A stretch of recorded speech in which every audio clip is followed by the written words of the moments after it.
Last week we started with the subject of Lee Robertson and Highland Park Baptist Church in Chattanooga, Tennessee. And we're going to continue with that this morning as we talk about churches in modern times, Southern Fundamental Baptists. For example, well, primarily those who were instrumental in the South, but their influence did spread to the North as well. But speaking of Lee Robertson and Highland Park Baptist Church, as well as Tennessee Temple University. But Highland Park was lacking in regenerate membership. We're going to look and see, with all the good that there was there at Highland Park, they had a wonderful missionary emphasis, a wonderful evangelism emphasis, a lot of good things there. There were some key things that were lacking that likely or what led to its downfall. And first of all, is lacking in regenerate membership. And how do you know when a church is lacking in regenerate membership? It's when you see what's probably an excessive explosion of membership as far as the membership numbers in a short time.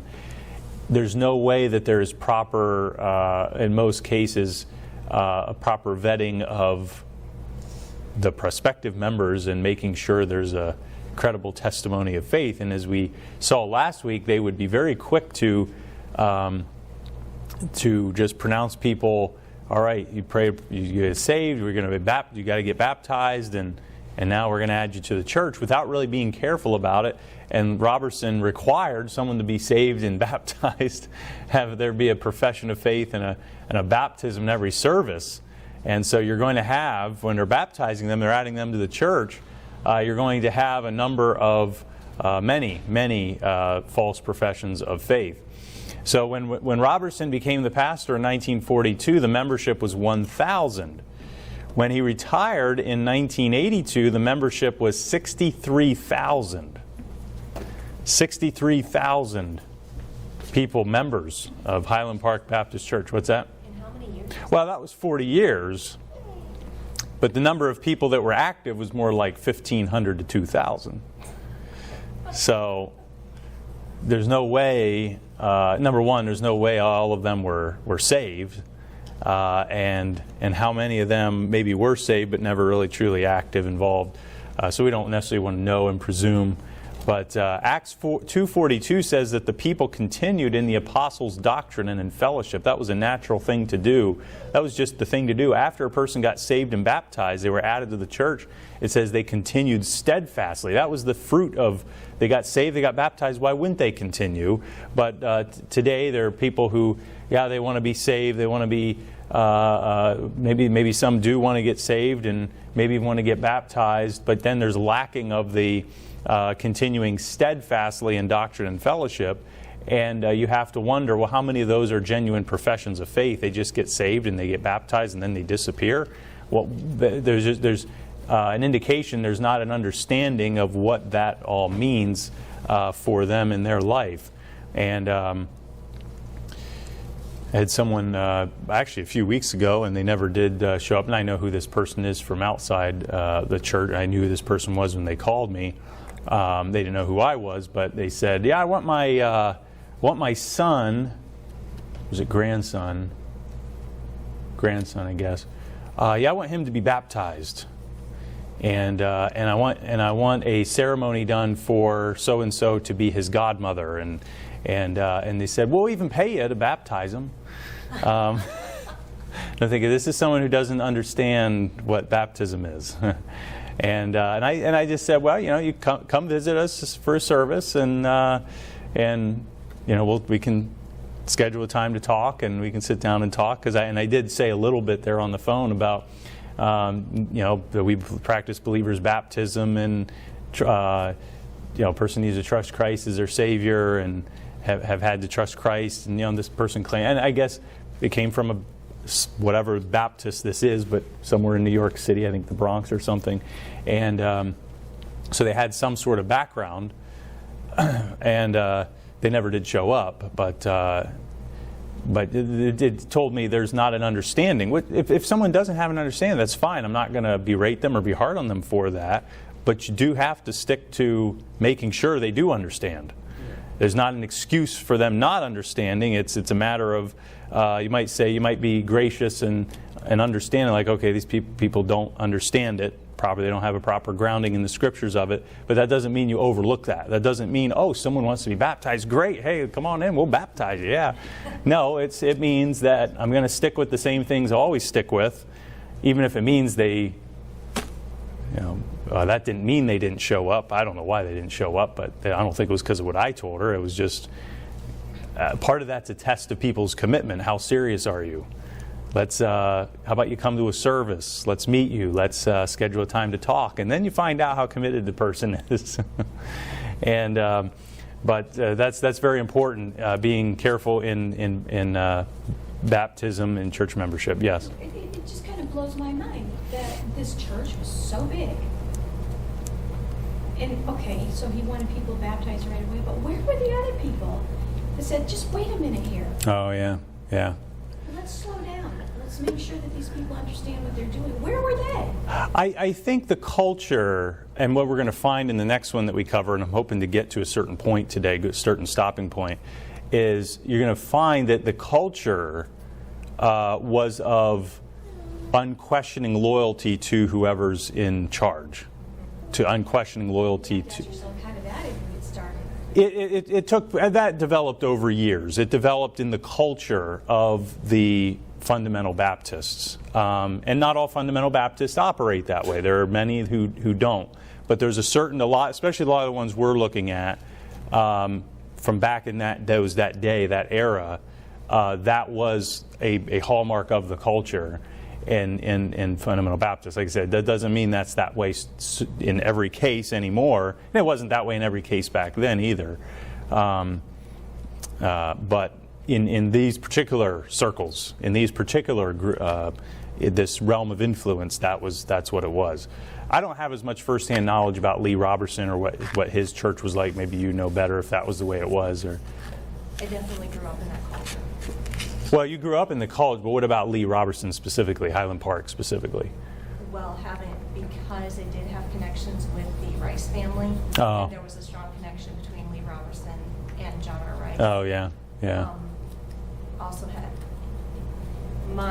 the circles I grew up in were very strongly influenced by and had very close connections to Jack Hyles, John R. Rice, and Tom Malone. Yeah. All of which were strongly influenced by Lee Robertson. And it was very much, I don't know how to explain it, besides you just didn't question. And I mean, you did not. Yeah. I don't know, besides maybe being a little bit cultish, that was how it was. Yeah. Nobody considered questioning, and you were pretty ostracized if you did.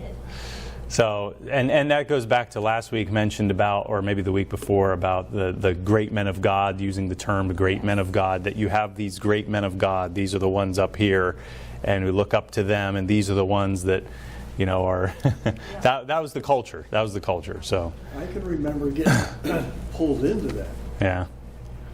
My pastor was a Highlight, and we went to pastor school every year and made that long trip through New York and out through, and it was all part of it, the singing on the van and the whole thing, and then the talks about Hyles Anderson cuts, and the talk about the Independent Baptist Church and Hyles himself.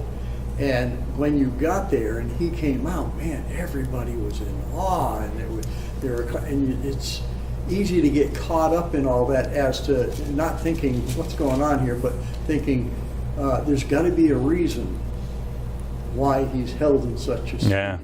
Mighty man of God. Yeah. And all of that. So, and I can't help but think at some point, I think he was a mighty man of God and completely sold out to God and wanting to do the right thing. And then as it went along, he kind of fell in love with himself with all that.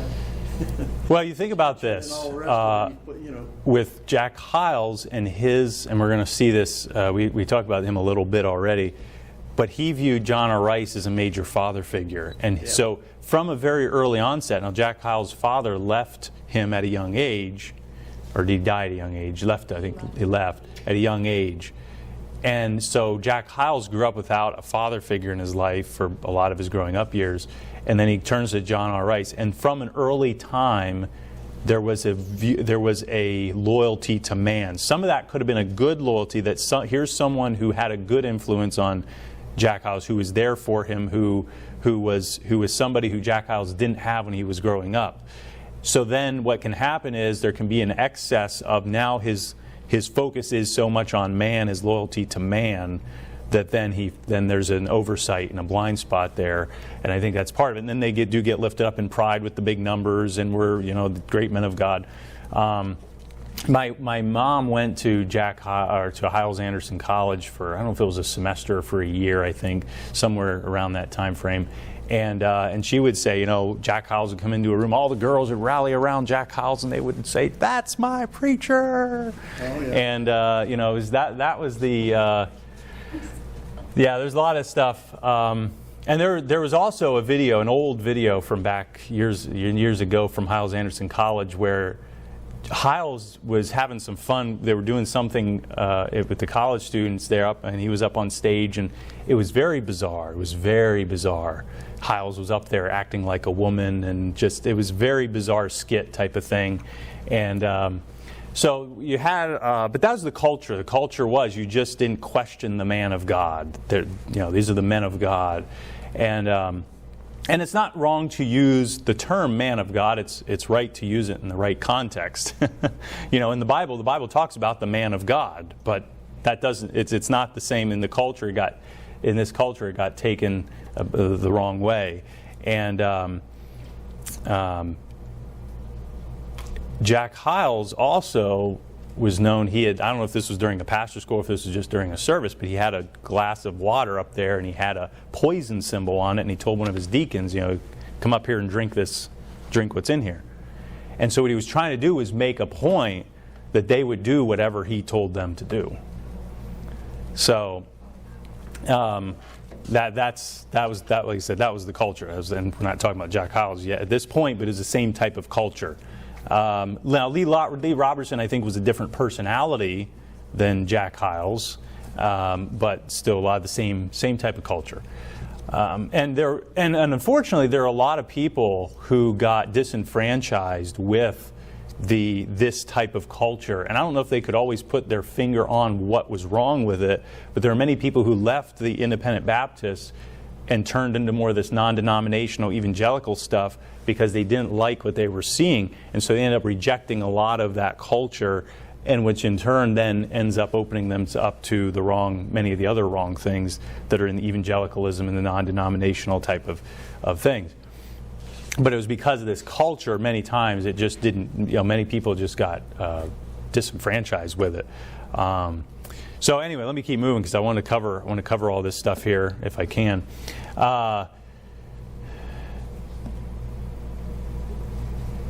Acts 2:42 says that the people continued in the apostles' doctrine and fellowship.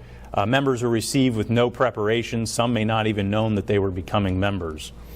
It was lacking in prayer. They didn't have all church prayer meetings. The midweek service was another preaching, singing service. They read from a prayer list with a few short prayers.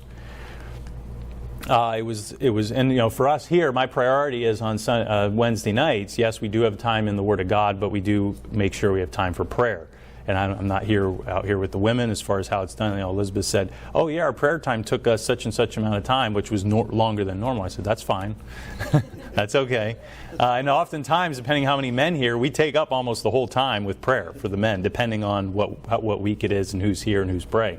And that's the way it should be on a midweek service. There's a time for Bible study, preaching, that type of thing. That's fine, but the main priority is for prayer. But yes, I've been in churches this way where you have a prayer meeting and you have a prayer list, and they have a couple people pray a couple short prayers. And then all of a sudden the prayer meeting's done, and then you go on to that. That's not prayer meeting. And I'm not saying we can't improve in our prayer life in the church. We certainly can in the culture of prayer, but we at least have that service in the middle of the week that's dedicated for that. It was lacking in building up the members. The preaching didn't produce people who were skillful in the Scriptures. Those who attended the Bible Institute in college were built up to be skillful. A biblically testing mindset was considered a critical, judgmental spirit. It was lacking in discipline. Many of the people on membership rolls were living in fornication, adultery, and other sins mentioned in 1 Corinthians 5. David Cloud and his wife met some of them while door knocking. They would say that they prayed that prayer and were baptized there while standing there with a beer in their hand, a cigarette hanging out of their mouth, and a live-in boyfriend or girlfriend in the background. They didn't want to hear anything more. While David Cloud's wife was a student, she lived next door to a Mormon who had been baptized at Highland Park, was still a member there while still being a Mormon. Highland Park had a no criticism culture. And while it is wrong to have a critical spirit, it's wrong to dishonor spiritual authorities, and it's wrong to be ungracious, unmerciful, and hypocritical, it is biblical to have a discerning eye towards sin and error and to prove all things. And so there's a proper distinguishing. Critical spirit is wrong, having critical spirit. And there are people who have the right positions, but they have a critical spirit where you can't seem to do anything right in their eyes, and that is wrong. They're looking for something to pick apart. And there are those who dishonor authority, and there are those who are ungracious, unmerciful, and hypocritical themselves.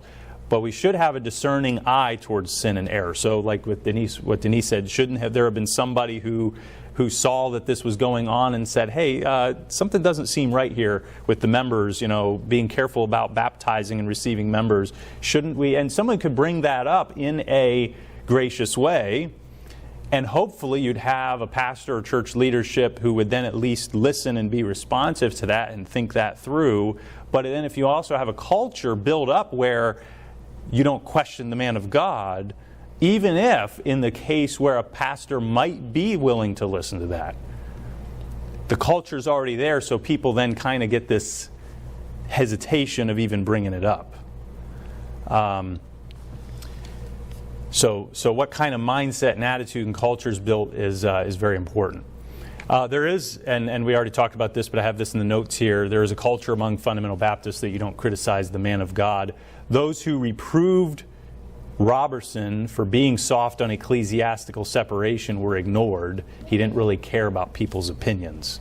So he had this idea, I'm settled on here's where we're going, and I'm just going to block everything out. Don't listen to the critics, don't listen to the... But then when you block everybody out, well, you miss some things. Everything was kept positive with very little to no warning about error. When Robertson backed out of Billy Graham's ecumenical cooperation, he never said a word about it. And so, yes, he would take a certain stand quietly, and he'd say, all right, yeah, we're going to back away from Billy Graham, but he wouldn't get up and warn the people about Billy Graham by name. They also had people there called the Popularizers.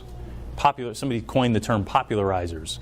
And what this is, there are people who, let's say they have somebody come in to speak at the church or speak in the university chapel. And so because Lee Robertson's having them in, they must be okay, but yet they were a bridge to the new evangelical world. And so therefore, okay, someone, for example, Warren Wiersbe. A lot of people like Warren Wiersbe's Bible commentaries or Bible teaching, but he's a bridge to the new evangelicalism.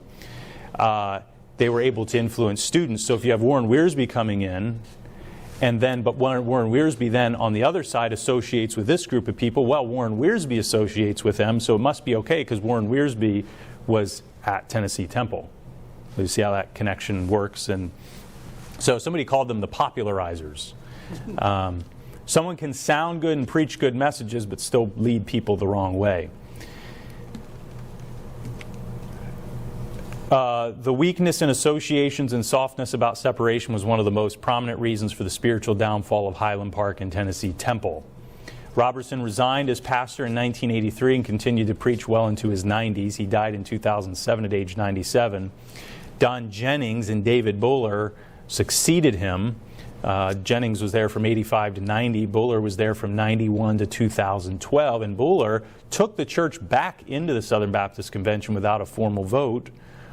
There was a great influence from Liberty University and Word of Life, both of which are New Evangelical. 2 years before his death, Robertson accepted an invitation to preach at a Southern Baptist meeting. His funeral was preached by a Southern Baptist, and his biography was written by a Southern Baptist. By 2005, Highland Park was a rock and roll church. They hosted emerging church leader Dallas Willard for the spring lecture series. In 2012, Highland Park Baptist Church became Church of the Highlands to reflect its new location and philosophy. And part of it was the church had shrunk so much they didn't really need their big facilities anymore, and they moved to a new location, changed the name of the church, which reflected its new philosophy. Jeremy Roberts, the final pastor, said that the new church would be the funnest church around. In 2015, Tennessee Temple University closed its doors and merged with Piedmont International University in Winston-Salem, North Carolina, as Southern Baptist. In 2018, the former Highland Park property was purchased by Redemption to the Nations Church, which is pastored by a husband and wife team. So Highland Park in its former form no longer exists. Completely gone. The college completely gone. And it's hard to believe when you look at back in the 70s and how it seemed to be at the height of the thousands and thousands of people. But when you have these holes there, the major holes there, and eventually it would lead to its downfall. Jack Hyles. Oh, I apparently forgot that transitions here, but anyway, you see all three of them. Jack Hyles lived from 1926 to 2001. He was another very influential Baptist preacher. He's considered one of the most influential because there have been more Baptist churches like his church than any other. He influenced thousands of pastors through his yearly pastors' conferences, his books, and his preaching. His influence was a contributing factor to the Sunday school revival of the 1970s. And And once, Russ talked about going to pastor school. There's nothing wrong with going to pastor. There's nothing wrong with going to a conference. But if someone's going to a conference, it's Jack Hyles. We're going to hear Jack Hyles. Let me bow down and kiss his feet, that type of attitude. That's the problem, is the attitude with which there's nothing wrong with going to conferences and gaining help and instruction in the ministry in different ways. But the attitude that many would go with it is, it's Jack Hyles. I always knew Jack Hyles from afar. You couldn't get close to him. I went to the men's room one time and I walked down the wrong aisle. Security guard stopped me. Oh, is that right? Because that was Jack Hyles' office right there. Oh, okay. And I thought, yeah. when do you ever get a chance to speak to him if you want to? If you got an issue, or the people. But they had all these different cliques, all these different spiritual leaders in the group of such a large church, and they would be directed there. Okay. And women should keep their mouth shut in the church. Yeah. That's all there is to it. I know that culture too. Hyles was. I to say, I think there's something wrong. Hyles was. He was born and raised in Texas in a poor home with a Christian Christian mother and drunkard father. He was saved at age 10, and his father left when he was 13. He surrendered to preach at age 18. He graduated from East Texas Baptist College in 1951, pastored the Southside Baptist Church of Henderson, Texas. The church membership grew from 100 to 600 in 8 months. In December of 1952, he was called as pastor of Miller Road Baptist Church in Garland, Texas, which grew from 44 members to 4,100 members in 6 years. Only a small percentage of people could fit into the building, and many members weren't active to begin with. Many people were truly saved and had changed lives to show for it. Back during those decades, there would have been more people who would have been receptive to the gospel, and it's not as surprising to see faster church growth at that time. So I'm not knocking the fast church growth. Some of it seems a bit excessive, but simply it would be more understanding that the church would grow a little bit faster. But the weak part was not preparing people, not getting people grounded in the Scripture, so that the church is going to stand for generations to come on the right things, and you end up with a lot of shallowness. In 1956, Hyles was voted out of the Southern Baptist Convention. Because of the rapid church growth, Hyles was a popular speaker at major Southern Baptist events in Texas. He was disliked by the leadership because he helped found the Texas Baptist Premillennial Fellowship, and most preachers at that time, they were amillennial, so they didn't like that. He invited Lee Robertson and J. Harold Smith to preach at fellowship meetings in his church. He preached strongly against sin and befriended Lester Roloff, who had gotten in trouble with the convention. On a Southern Baptist radio station, Roloff exposed the fact that the convention had leased a hotel to a liquor store, calling this an abomination. he was kicked off the station and blacklisted from preaching. Now, that was the Southern Baptist Convention back at that time, that they'd kick him off and ostracize him because he's exposing that they leased a hotel to a liquor store. The president of East Texas Baptist College invited Hyles to a restaurant for lunch and told him they wanted to honor him with a Doctor of Divinity degree as long as he stopped preaching so hard against sin and stopped associating with Rice, Robertson, and Roloff. He would not be invited to speak at their meeting if he kept associating with them. Hyles replied, "I'm not for sale," and left the restaurant. Very shortly after, Hyles was disfellowshipped from the convention. Shortly after this, he was invited to speak at a sword conference by John R. Rice, and this began Hyles' lifelong partnership with him. Hyles became pastor of the First Baptist Church of Hammond in Indiana in 1959. By 1963, the membership was 4,000, but the church building capacity was 1,000, so where was everybody else? Hyles began his annual pastor school in March of 1964. In 1974, there were 1,400 pastors in attendance, so that just gives you an idea of the tremendous influence that he had. Jack's son Dave organized the teenage soul winning program at the church in 1969. Dave's sister Cindy said that she won thousands of souls before she finished her teen years. In 6 years, the teens reported 100,000 salvation decisions. Speaking of Dave, he became youth pastor in 1972. He was 19 years old when he became the youth pastor. First mistake right there. Sword of the Lord published his book, Successful Church Work, in 1976 and described it as the successful formula of Dave Hyles. Turns out there was more to Dave's life than just having successful church work. He was committing immorality with the teen girls. This was known by people in the church and reported to Jack Hyles. David Cloud wrote, after Dave Hyles became pastor of Miller Road Baptist Church in Garland, Texas, a church his father pastored before coming to Hammond, he continued to abuse his position to seduce sensual women. He was fired after a briefcase was found in a dumpster by the janitor's son, which contained pornographic pictures of Hyles and a deacon's daughter.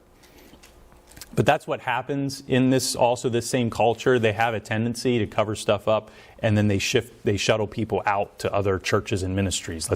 We'll remove them from this ministry and just send them far away and not properly deal with the problem.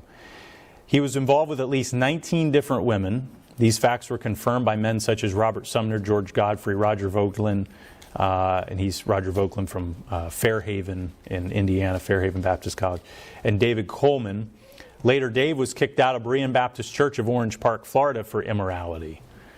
This church is, actually I'll have to see, maybe they changed the name of it.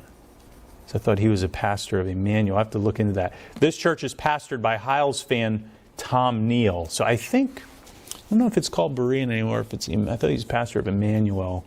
Anyway, getting that mixed up here. But anyway, Tom Neal is a huge Hyles worshiper. You want to talk about Hyles worshiper.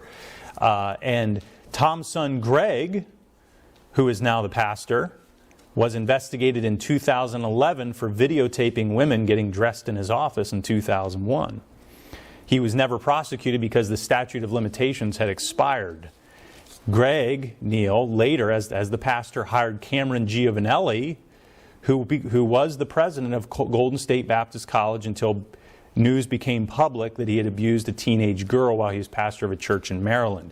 So Greg Neal knew of the accusations and hired him on staff anyway, and there was still a court case going on for Cameron Giovanelli, but he hired him on staff.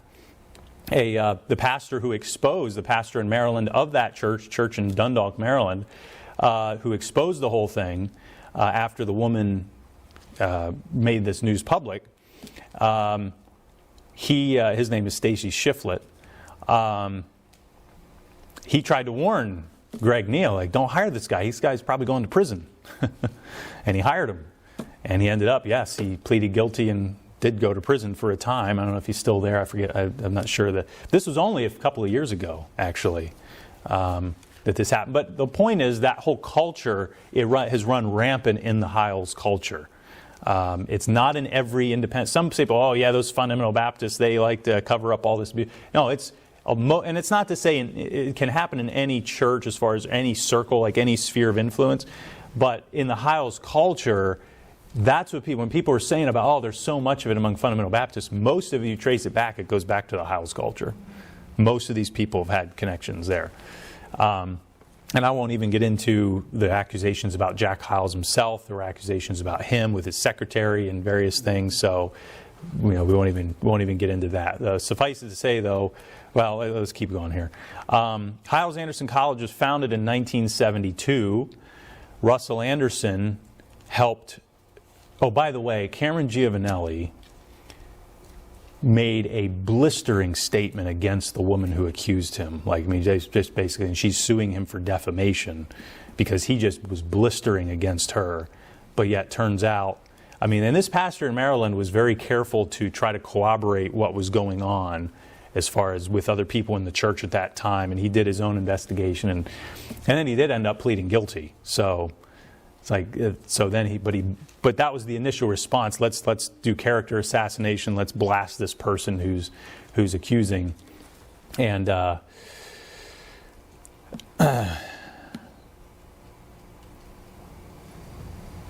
what did Jack Treber do initially?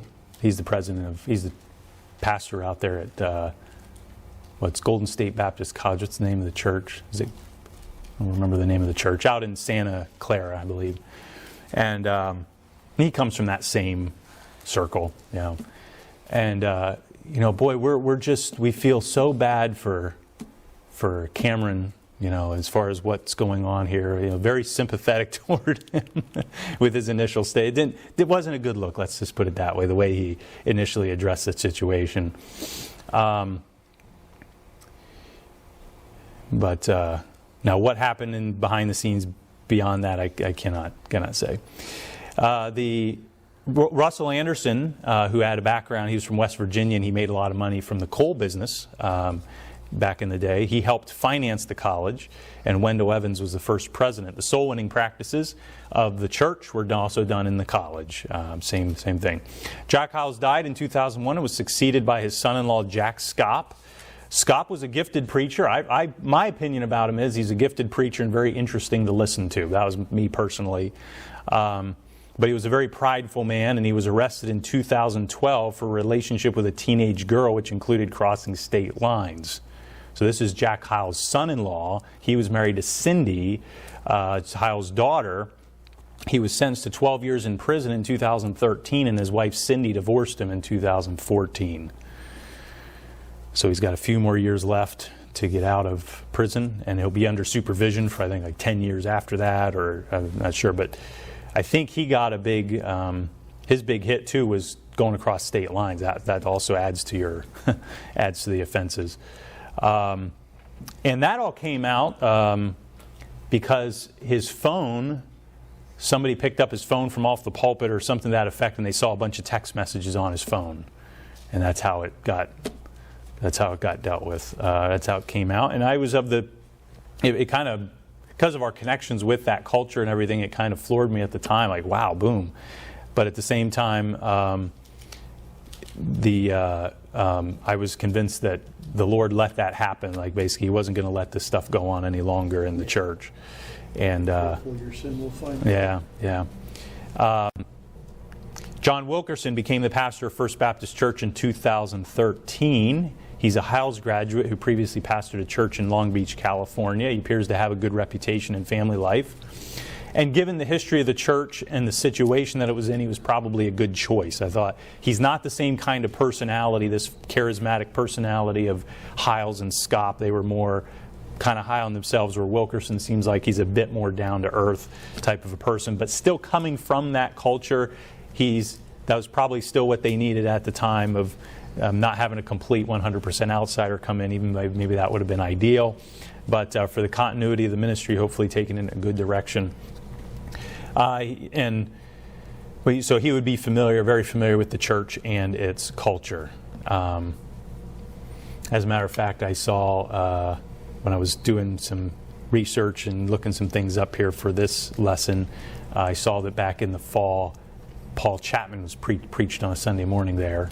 Paul Chapman is a pastor. He was a Hyles Anderson graduate. He preached on a Sunday morning there in Wilkerson's absence there at Hyles Anderson. And Chapman is pastor in Rhode Island that we know. And we pray for his wife who's got the autoimmune disease. There's been much good at First Baptist Church of Hammond over the years. They were very strong in the certain doctrines such as the Trinity, infallible inspiration of Scripture, Christ's eternal sonship, the virgin birth, sinlessness of Christ, substitutionary atonement of Christ, His bodily resurrection, salvation by grace through faith, eternal security, literal interpretation of prophecy, the imminent pre-tribulational rapture, and other fundamental doctrines.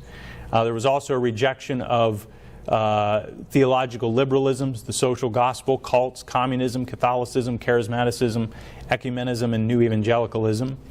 There was an emphasis on evangelism and separation from the world, even though too much of the emphasis on holiness and separation was on the external and not enough on true inward holiness that is then reflected outwardly. There's much bad at First Baptist Church of Hammond. Cheap soul-winning tactics resulting in many empty professions, not maintaining a regenerate membership, a lack of church discipline, a lack of emphasis on pastoral qualifications, lack of pastoral accountability, man-centeredness, following human tradition, unquestioning loyalty to man, the big numbers focus, busyness and external conformity more than true holiness. And that's one of the key things in that culture is, yep, just stay busy, busy, busy. Keep people busy, busy, busy. Start this ministry, start that ministry, and just keep people busy. And their viewpoint of people really being spiritual was how many people were involved in these ministries. Like, yeah, wow, they're really getting involved. That doesn't indicate what's going on in their own heart and how grounded and growing they are personally. So it's good for people to be busy in the ministry, but that's not a replacement for true holiness. Lack of emphasis on serious prayer, rampant carnality and hypocrisy that is not dealt with, lack of serious Bible skills among the majority of members, a lack of and this is what stood out to me about Pastor Chapman's message, because he was preaching about the Bible. People need to be in their Bibles and various. So it was a good message. Lack of clear warnings and proper education about issues affecting the people, and a lack of solid Bible preaching. A lot of it topical preaching, a lot of it similar to what we saw with Lee Robertson. I'm going to try to finish this up. I know we have just a couple minutes, but I'm so close.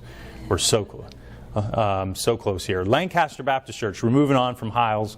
Lancaster Baptist Church in California, pastored by Paul Chappell, is probably the largest fundamental Baptist church today. It was a small, struggling church in 1986 when it called Paul Chappell as their pastor. By 1993, the attendance was over 1,500. In 2020, the church claimed membership of 9,000. They say that since 1986, more than 35,000 people have professed Christ as their Savior, and over 15,000 have been baptized. The church founded West Coast Baptist College in 1995 and Striving Together publications in 2000. And I've tried to use some of their Sunday school material for adult Sunday school here a few years ago, and I find, unfortunately, this goes along with too many things, I found their outlines very, very shallow. I could not. And I've given it because I love the material as far as the way the material is structured, the way the material is laid out, and how they have it. But when I look at the outlines, I'm thinking there was more of a focus on alliteration, I think, than actually depth to the outline. Which I know you can fill in the gaps, but I like to have at least a substantial outline, which is too bad. Like I said, I wouldn't mind using their material, certain materials from them, but. The church is known for its annual spiritual leadership conference. So once again, just like pastor school, this is kind of on par with pastor school. Very, very influential for a lot of pastors across the country and even in other parts of the world, such as Asia and Australia. Because they also have a spiritual leadership Asia conference. The church has led the way in adopting contemporary music and contemporary philosophy. And I don't know what music they're using now. Their previous music director, who I'll mention in a minute, he's no longer there, and he, I think, had a lot probably to do with it. But he's not the only one. It just was permeate. There was a lot of influence there among the students and various things that a shift toward the contemporary music. And so they were known for toned down. A lot of their music is very conservative sounding. You're not going to find a drum set on the stage. You're not going to find, but they They were getting more and more adapting the contemporary Christian music, which has also then influenced many other pastors and churches, following their example. Not only that, they were also one of the first that I know of that would emulate the worship team type of look with just a more conservative flair to it. So rather than having a immodestly dressed, worldly looking worship team with a band on stage, we're going to sing our conservative songs or adapted contemporary music with a team of men and women up front holding their microphones. That's not a choir, they're the worship team, but the Fundamental Baptist worship version of the worship team. And many others have emulated that. And so there's a lot. I mean, Paul Chappell overall is a very doctrinally sound, solid person. He's not high on himself. He's not one of these that's this personality like that's the way it strikes me. But that's the way he strikes me. But their church has had an influence in the downgrade of independent Baptists and what they've been doing in the churches. And he's responsible for that as the pastor, as setting the tone. He's responsible for that. And and I think there's a lot of things he maybe even disagrees with that he sees going on. But yet, once again, soft separatism. Same thing with such as Lee Robertson, soft separatism, where we're not going to take a hard line and put a hard line in the sand for some of these things. So if they do things a little differently in their church, if they bring in more of the contemporary. So, for example, his there are many that have come out of there that have gone full-blown contemporary, and there are a number of churches in California that have gone that way, and other places as well. And John Guy is one example, and he was the music leader, and he left to start a church in Tempe, Arizona called City Point Church. Now, I had to take this. This is why I stayed up late the other night. I was doing this research, and I had to take one for the team because it was just corrupting to the mind. But I had to show some pictures here just to give you a visual. Here is John Guy at City Point Church in Tempe. Now, as I took this screenshot at this moment for a reason. Number one, so you'd get a really good look at his skinny jeans. I was just going to say, you should try skinny. Yeah. I'm thinking those look like, now I realize I don't believe jeans are a women's garment to begin with, but those look like women's jeans, to be honest with you. Those look like jeans, the design of them look like women's jeans, like ones that the world would say are for women. While he's saying this, and this is the beginning of his message, he's holding his Bible in his hand and saying, yes, we believe the Bible, and we believe the Bible's our authority. We have faith in God's Word. And I'm looking, he's standing there in his skinny jeans, and I thought, what a joke. It's like he might as well be wearing a clown outfit, holding up his Bible saying, well, yeah, we believe the Bible's the Word of God, and we trust it. And he might as well be wearing a clown outfit at that point. Now, their church actually just merged with another church. So they changed locations here this past month. They merged City Point, merged with Cross Point. That's the trendy thing, is to have point in your church name. That it is. That's the trend. That was the trendiness. One person, I don't know what happened to him. He used to. I don't know if you want to stay for this because Naomi is going to have my hide if you don't go and pick her up. But I want to finish it. We're right at the end. But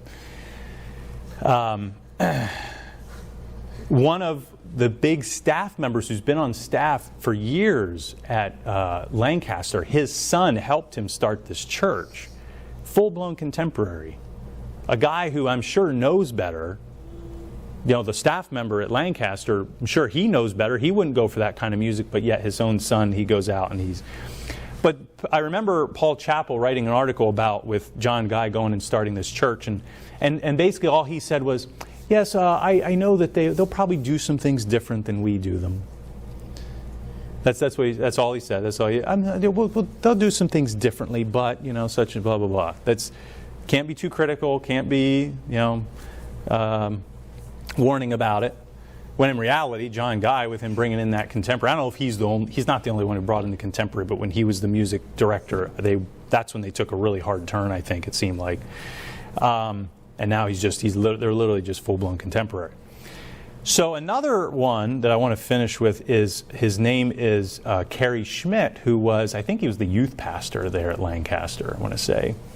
And he's written some decent books, but he went and he pastored the church in Connecticut, Emmanuel Baptist Church in Newington, Connecticut, several years ago now. And that church used to be a really solid church, and it fell on hard times. And they had gone through a pastor or two before he got there. And he got there, and he's very strong on the leadership aspect and organization, and he really got things set in order as far as how he's running the church. But at the same time, he took the church in a more contemporary direction as well. And they had their worship, their fundamental Baptist worship team up there. But that's their worship team. And what they used to do was, they used to actually sing more of traditional hymns, just more in their fundamental worship team format, and then incorporate some other contemporary, toned-down contemporary stuff. Now they're just completely contemporary as far as their music. But look, they look conservative. They look very conservative. Look at the, they don't look like your average,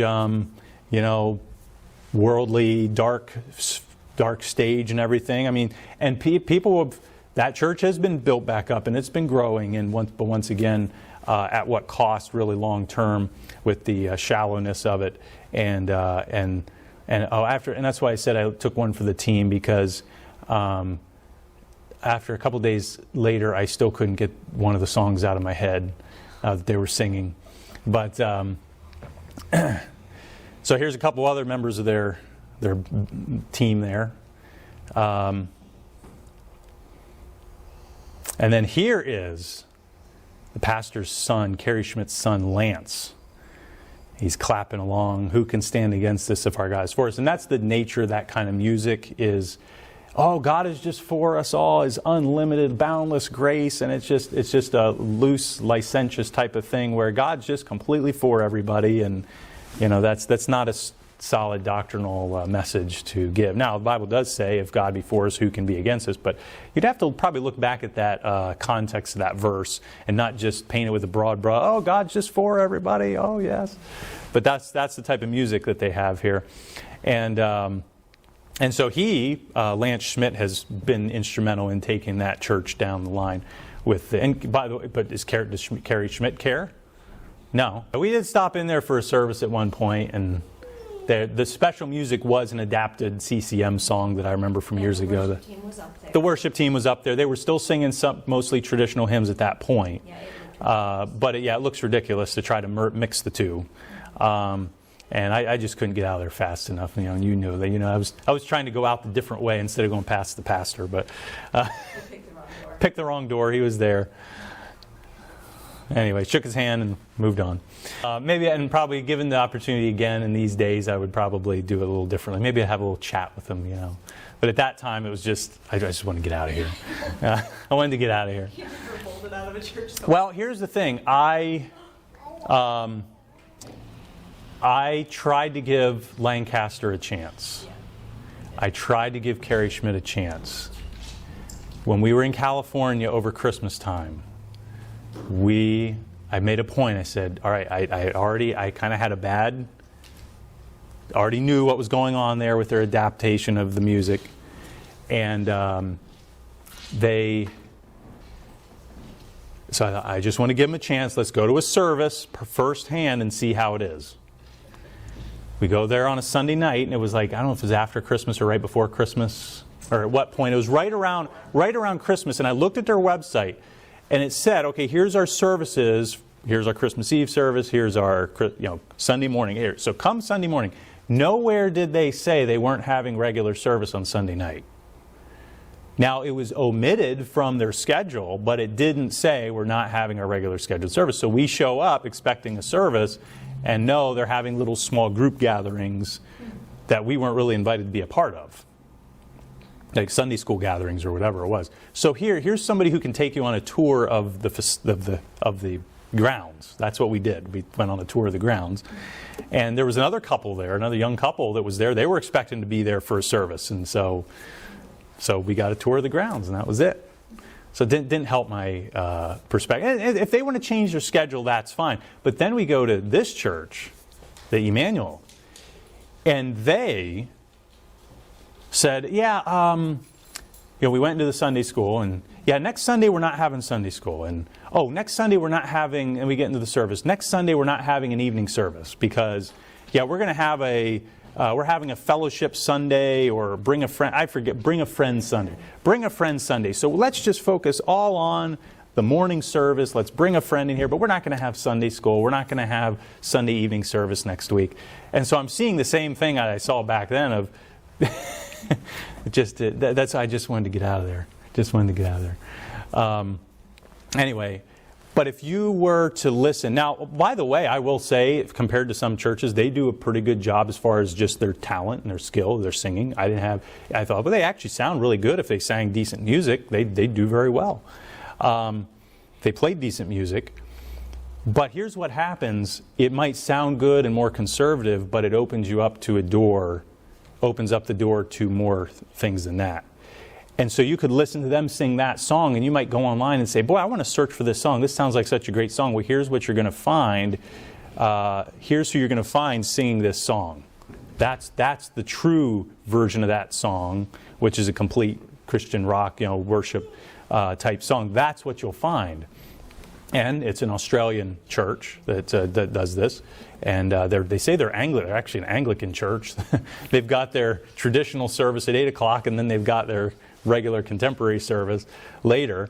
But that's what you would find if you were to search for that music. And so they're going down that road. So that's how I wanted to end it. That's why I wanted to get to the end of this today. I know it went way over time, but I wanted to get to that stopping point, because now we're going to shift into kind of a couple of closing, either one or two closing lessons of where a church should be in the 21st century, as far as kind of shifting. Then I know a lot of this, unfortunately, the history kind of turned a little more negative, but you got to be honest with where things are at. But we're going to shift then to finish it out on a positive note of some encouragement and of where we need to be and where we need to go on that.